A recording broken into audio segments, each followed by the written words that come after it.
여러분들 안녕하세요. 김은주 강사입니다. 여러분들의 TET 1급 시험 합격을 위해 최선을 다해 보도록 하겠습니다. 오늘 첫날이니까 좀 간략하게 오리엔테이션을 진행을 하고 진도를 나가 보도록 할게요. 자, 우선 시험 일정에 대한 거, 그리고 급수별로 출제 범위, 그리고 여러분들이 합격하려고 이 강의 듣는 거죠. 수험 대비 전략, 그리고 교재 안내, 이러한 내용들을 가지고 말씀을 드려볼게요. 자, 먼저 시험은 1년에 6번 정도가 진행됩니다. 그러니까 1년이 12달인데 6번 본다는 거는 2달에 한 번꼴로 시험이 있다는 거죠. 근데 이게 완전히 2달은 아니에요. 그러니까 간격이 좀 짧을 때도 있고 길 때도 있습니다. 그러니까 일단은 4월 20일, 6월 8일, 그 다음에 9월 28일, 12월 7일, 이때는 대학교 중간고사나 기말고사 기간하고 조금 가깝습니다. 그리고 방학 때, 여름 방학 때 한 번, 겨울 방학 때 한 번 봐라. 이렇게 이제 대충 짜여진 것 같은데, 혹시 전산세무 1급을 같이 준비하시는 분이 계신지 모르겠네요.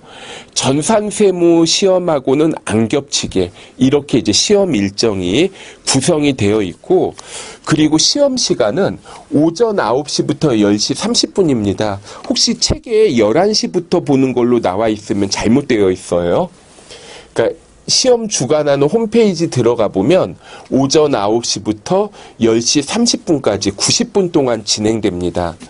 그럼 여러분들이 시험 전까지 해야 될 거. 시험 시간이 90분이니까 90분 동안 집중해서 문제를 풀 수 있는 상태를 만들어야 돼요. 그러니까 여러분들이 만약에 한 3개월 후에 마라톤 대회를 나가겠다. 그럼 그냥 3개월 동안에 그냥 아무런 준비 없이 그냥 지내다가 나가면은 되게 힘들어요. 완주 못할 수도 있어요. 거리가 먼 경우. 그래서 그게 아니라 좀 식단 조절도 하고 가볍게 뛰는 것도 좀 연습 좀 하고 몸을 좀 만들고 이제 대회를 나가야지 좀 그래도 좋은 성적을 거둘 수가 있는 것처럼 이 시험도 마찬가지예요. 나는 책만 보면 졸려요. 30분도 못 앉아 있어요. 그러면 여기서 이 시험 볼 때 좋은 결과를 기대하기 힘들 수 있겠죠.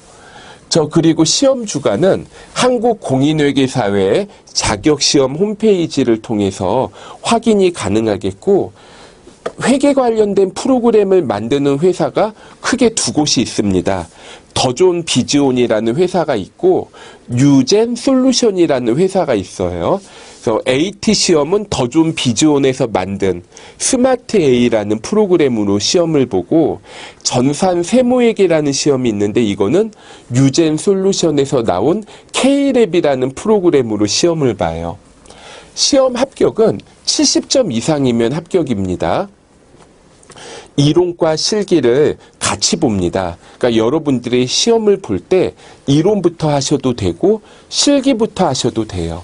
근데 시험 문제를 푸실 때 나는 시간이 남아 돌아요. 그런 분들은 이론부터 하나 실기부터 하나 상관이 없으세요.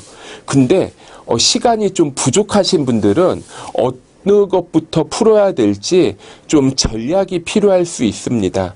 저는 가급적이면 좀 실기를 먼저 했으면 좋겠다 이렇게 말을 하는데, 그 이유가 여러분들이 이론 문제를 풀다가 실기 푸는 중에 시간이 다 돼요. 그러면 실기 문제 못 푼 거는 틀릴 수밖에 없거든요.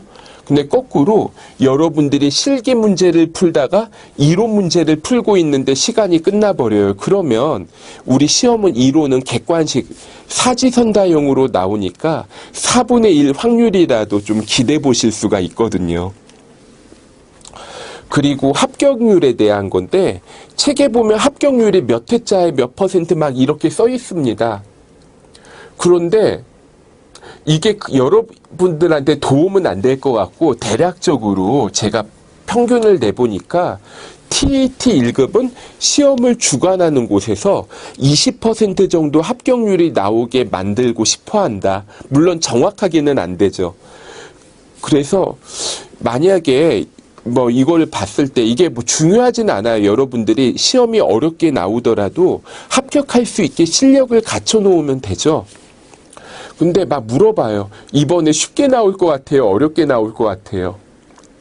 그럼 뭐 전들 뭐 알겠습니까? 그렇긴 하지만 제 생각에는 이럴 것 같아요. 그러니까 바로 지난번에 합격률이 20%보다 좀 아래였다. 그러면 지난번보다는 조금 쉽게 나오지 않을까? 그리고 합격률이 예를 들어 뭐 20% 후반까지 나왔다. 그러면 이번에는 좀 지난번보다 어렵게 나올 수 있으니까 공부를 더 열심히 해야겠다. 이렇게 좀 마음가짐을 가질 수 있을 것 같습니다. 자, 급수별로 출제 범위 및 난이도에 대한 건데, 여러분들 시험에서 객관식 문제가 15문제가 나오는데, AT 시험에서는 원가회계가 출제가 되지 않습니다.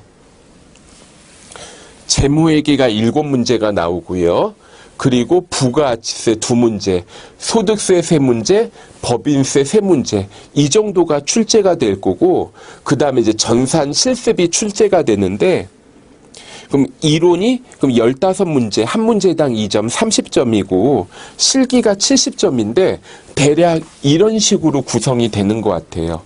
거래자료 입력, 점표 입력을 하는 거, 일반 점표 또는 메인 매출 점표 2문제가 나옵니다. 4점짜리 2문제가 나올 것 같고요. 부가가치세가 11점 정도가 나와요.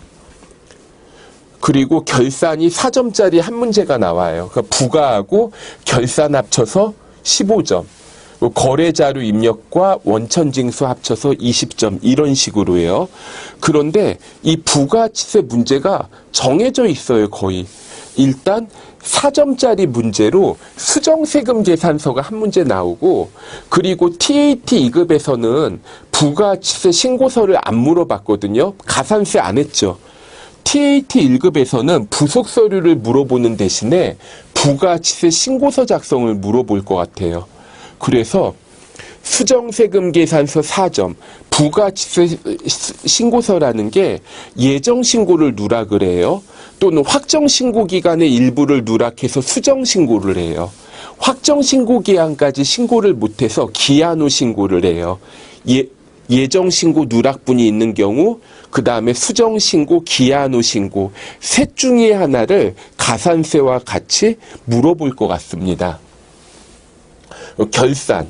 자, 그래서 이게 조금 제 입장에서 아쉬운 게, 혹시 여러분들이 전산세무 1급을 공부한다면 점표 입력 한 4문제 나오고 결산 4문제 정도 나오고 이런 식으로 물어볼 텐데, TAT 1급은 여러분들이 좀 운빨이 필요한 것 같아요. 무슨 말이냐면 진짜 공부를 많이 했는데 내가 모르는 부분이 딱 하나 있는데 거기서 문제 나오면은 좀 타격이 크죠. 또 거꾸로 그냥 공부 건성건성 했는데 운 좋게 내가 아는 부분에서만 문제가 나올 수도 있죠. 2문제, 뭐 2문제, 1문제 나오니까. 자, 여러분들이 그래서 좀 가급적이면 다른 시험과 같이 공부를 하는 게 좋을 것 같아요. 그리고 원천징수가 있는데 TAT 2급에서는 근로소득의 원천징수만 나오지만 TAT 1급에서는 이자 배당, 사업, 기타, 퇴직 이렇게 다른 원천징수 소득도 물어봅니다. 그리고 법인세가 있습니다. 법인세가 7점짜리 5문제 정도가 나올 거예요. 그럼 법인세가 꽤 비중이 크죠. 실기가 35점이 나오고 이론이 6점 더하면 100점 만점에 41점이 법인세예요. 그래서 좀 여러분들이 제 강의를 수강할 때 강의 제공 그냥 저는 뭐 교재 순서대로 이렇게 강의 제공을 하겠지만 여러분들이 수강을 하실 때는 꼭 2강부터 들으셔야 되는 건 아니잖아요. 법인세부터 먼저 하고, 그러니까 TAT 2급을 합격한 지 얼마 안 되신 분들은 법인세를 먼저 좀 했으면 좋겠어요. 그래서 법인세 끝날 때쯤 되면은 재무회계, 부가가치세, 소득세가 좀 이제 공부한 지 좀 지났으니까 기억이 가물가물하겠죠? 그때 이제 복습하고 그 다음에 이제 모의고사 기출문제로 넘어가는 게 좋을 것 같습니다. 자, 수험 대비 전략. 아까 얘기했지만 전산세무 1급하고 좀 같이 공부하는 게 좋겠어요. 그리고 여러분들이 또 이걸 이제 나는 강의를 듣고 싶어 그러면 전산세무 1급과 TAT 1급을 동시에 결제를 해가지고 뭐 이거 왔다 갔다 들으면 이게 강의 수강 시간 제한이 있잖아요. 그래서 만약에 하나를 먼저 끝내고 그 다음 걸 한다면 전산세무회계 먼저 한 다음에 TAT를 하는 게 좋을 것 같아요. 그러니까 전산세무회계를 먼저 공부한 다음에 TAT를 하시게 되면 일단 이론이 전산세무회계가 훨씬 더 어려워요.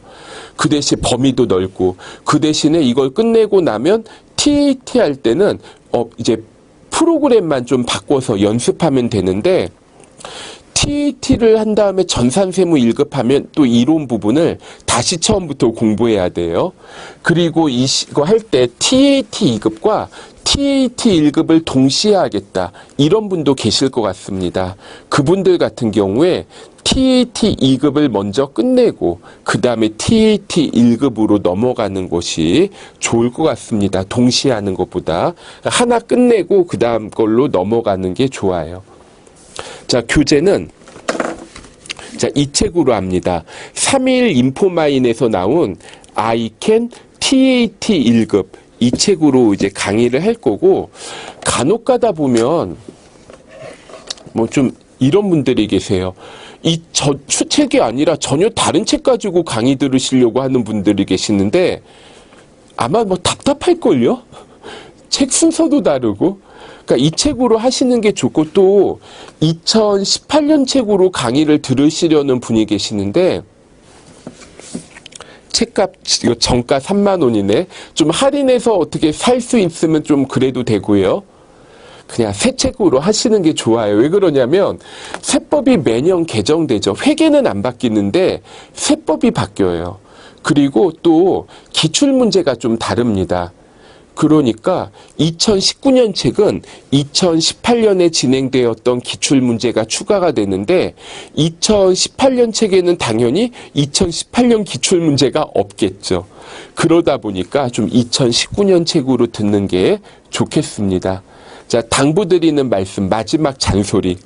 저는 그냥 잔소리 안 하고 그냥 강의만 이렇게 좀 하고 싶은데 그래도 이제 좀 첫날이니까 딴소리 하나만 할게요. 강의 시간에 집중.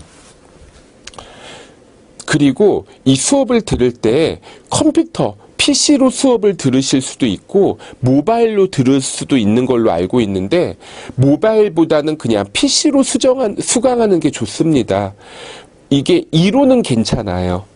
이론은 뭐 제 얼굴이 크게 나오나 작게 나오나 목소리만 잘 나오면 되죠. 그런데 실기 같은 경우에 이 AT 시험에서 특히 TAT 1급 같은 경우에 글씨가 좀 조그매요. 글씨가 조그만데 이거를 모바일 화면으로 보면은 눈앞에 들이대고 봐야 돼요. 그래서 불편합니다.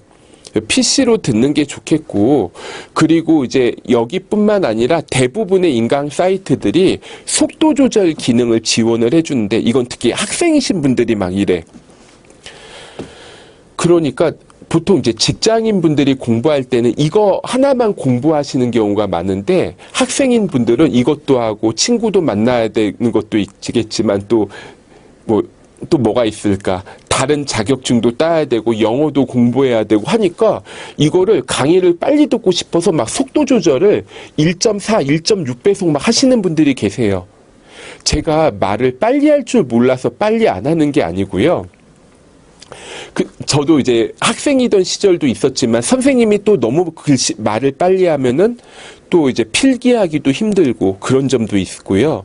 또 제가 강의를 할 때 어떤 부분을 강조를 하고 싶어요. 그러면 어떻게 하겠어요? 그 부분만 크게 얘기를 하던가 아니면 내가 강조하고 싶은 부분만 천천히 이렇게 이제 강의를 하겠죠. 그런데 이걸 속도 조절을 해서 들으면 다 똑같이 들리거든요. 그래서 제가 강조하고자 하는 포인트도 놓치고 필기하면 필기도 못 받아 적고 막 그러니까 어떤 분은 사진 찍으면 되잖아요. 사진 찍어놓고 안 보니까 문제잖아요. 그러니까 속도 조절하지 말고 그냥 들으세요. 그리고 어떤 선생님들은 예습을 강조하고 어떤 선생님들은 복습을 강조하는데 저는 좀 복습을 강조하는 편입니다. 혼자 이게 예습이 가능한다면 혼자 책 보고 하지, 뭐 돈을 내고 결제를 해서 강의를 듣겠습니까? 그냥 딱 책을 봤는데 뭘 어떻게 해야 될지 모르겠고 막연하니까 강의 듣는 거잖아요. 단, 강의를 듣고 나서 까먹기 전에 복습을 좀 해야 됩니다. 그러니까 예를 들어 어느 부분을 여러분들이 좀 암기도 하고 이해를 해야지 다음 단계로 넘어가는데, 그걸 안 하고 그냥 강의 들으면 여러분들한테 도움 안 되거든요. 자, 회계는 이해 과목이 아니라 암기 과목입니다. 특히 세법은 암기할 거 많고, 그러니까 여러분들이 시험을 보는 게 90분 동안 제한된 시간 내에 많은 문제를 정확하게 풀어야 되거든요. 그럼 이런 문제는 어떻게 풀고, 이런 문제는 어떻게 풀고, 문제를 보자마자 풀이하는 요령이 좀 바로바로 나와야 돼요. 풀이 과정을 암기를 좀 하다시피 해야 되고요. 여러분들 학교 다닐 때, 중학교, 고등학교 다닐 때 수학을 좀 잘하는 친구들 있죠. 여러분들이 잘했을 수도 있고, 그럼 그분들은 수학이 암기 과목이라는 거 아실 거예요. 그러니까 예를 들어서 뭐 증명하는 문제가 있다. 그럼 이런 문제는 이렇게 증명해. 그런 걸 외웠다가 시험 문제 나오면 그대로 풀어서 써야지. 시간 안에 답을 하지. 이걸 보고 막 연구를 막 하고 있으면 그냥 고민만 하다가 시험 시간 끝나버리잖아요. 암기 과목입니다. 제가 중간에 암기해야 된다 강조하면 암기해야 되고요. 그 다음에 중간에 보면 어려운 단어들이 막 나옵니다. 계속 이렇게 순차적으로 어려워지거나 아니면 일정한 난이도가 아니라 어려운 단원이 있고 쉬운 단원이 있고 왔다 갔다 하거든요, 사실은. 어렵다고 포기하지 마세요. 그분들이 포기하잖아요. 나중에 필요하니까 또 다시 맨 앞부터 또 다시 해. 하다가 또 포기해. 또 다시 맨 앞부터 해.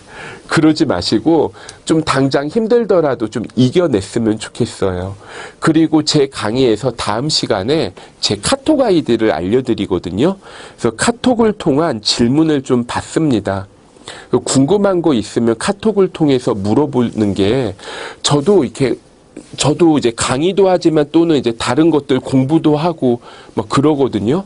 그럼 저도 모르는 거 있을 수가 있는데, 좀 이거를 누구한테 물어봐서 얘가 답해주면 좋겠다. 이런 생각이 간절해요. 근데 제가 모르는 거면 다른 사람도 같이 모르기 때문에 연구하고 고민해야 되거든요. 근데 여러분들 입장에서 복 받은 거죠. 공부하다가 비빌 언덕이 있다는 게. 그래서 좀 제 강의 최대한 활용하시고 여러분들이 도움 많이 받았으면 좋겠습니다. 자, 그러면 다음 시간에 뵙도록 할게요. 자, 감사합니다.